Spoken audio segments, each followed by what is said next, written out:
Have you ever seen a puzzle game like this, where you have an amount of boxes you must push, not pull, into their specific locations? Well, if you didn't know where it's from, I'm going to tell you today. Sokoban, created in 1982 by one Hiroyuki Amabayashi, who got the game published through a company called Thinking Rabbit. It hit shelves originally on the NEC PC 8801 computer, and from there it just absolutely blew up. By 1988, the game sold over 400,000 units across a lot of PCs in Japan alone, even before it made it to other countries. 1987 is the year the game officially made it to Western markets under the title of Sokoban, with a hyphen, for computers like the Commodore 64 and the Apple II.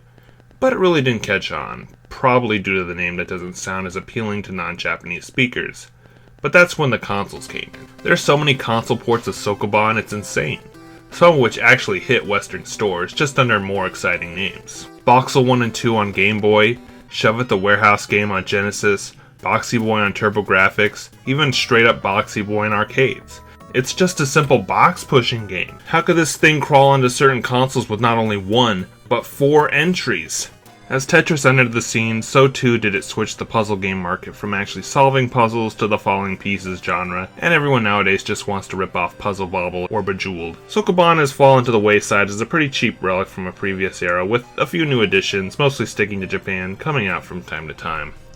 The first time I actually played Sokoban, or at least the concept of it, was through these free games DirecTV had via their service around 2005. I can't seem to find it anywhere on the internet.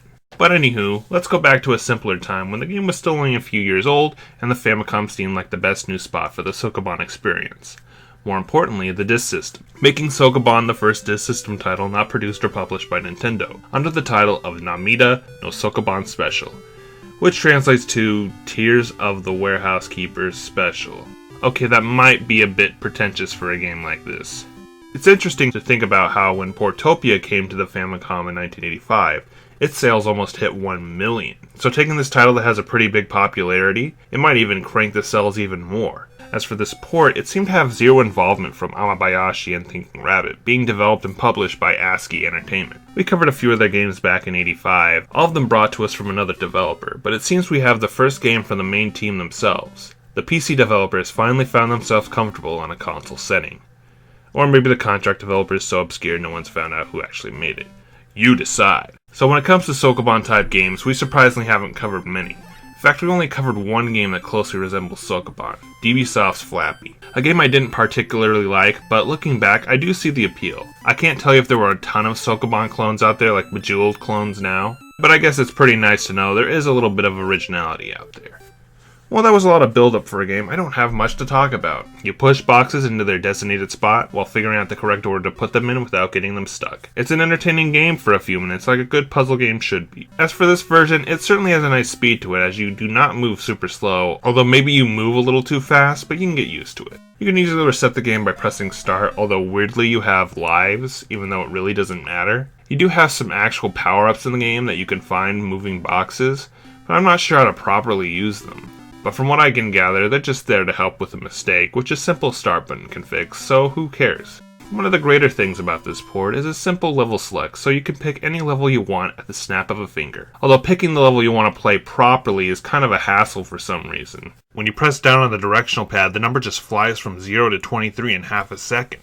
And finally, a level editor. Not much of a feature if you're creating it for yourself, but being on the Famicom disk system hopefully gives it an ability to save your levels. Although, from what I saw, it never did save any levels for me. I mean, come on, what's the real point of this being on the disk system if you can't save? Because it's cheaper than putting it on a cartridge? Well, that was Namida no Sokoban Special, and well, it is what it is. A product of another time. It holds up in a lot of places, the gameplay is super smooth, and the level select is a nice touch. But it's also not very exciting after a few levels. This has some of the worst presentation of any game I've covered on this series. It's definitely a game that exists. If Sokoban interests you, there's endless amount of ports to play, not only on consoles and Android and iOS, but on browsers as well. As for this game, well, I won't deny that it probably made someone very happy in 1986, but those days are gone and more games are coming, so let's get a move on.